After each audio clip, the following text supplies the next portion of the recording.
સુરત જિલ્લામાં ભારે વરસાદ બાદ અનેક રસ્તા બંધ કરવાની ફરજ પડી છે તો અનેક રસ્તાઓ પર પાણી ફરી વળતા વાહન વ્યવહાર માટે બંધ કરવામાં આવ્યા છે। ઉમરપાડાનો બાલાલ કુવાથી વહાર રોડ સતર્કતાના ભાગરૂપે બંધ કરવામાં આવ્યો છે। કોઝવે પણ પાણી ફરી વળતા માંડવીના 2 રસ્તા પણ બંધ કરવામાં આવ્યા છે। રસ્તાઓ પર અવરજવર માટે બંધ થતા વાહન ચાલકોને પણ હાલાકી વેઠવાનો વારો આવ્યો છે।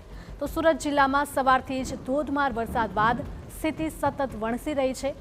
માંડવીના મુંજવાલ બોધાન રોડ અને મોરીઠા કાલીબેલ રંગસમા રોડ પર પણ કોઝવે પર પાણી ફરી વળ્યા છે, જેને લઈને વાહન વ્યવહાર માટે બંધ કરવામાં આવ્યા।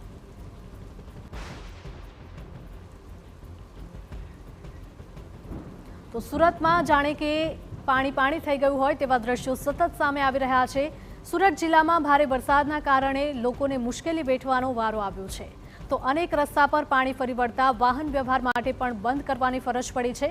ઉમરપાડાનો બલાલ કુવાથી વહાર રોડ સતર્કતાના ભાગરૂપે બંધ કરવામાં આવ્યો છે।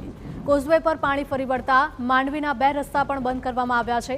રસ્તાઓ અવરજવર માટે બંધ થતા વાહન ચાલકો મુશ્કેલીમાં મુકાયા।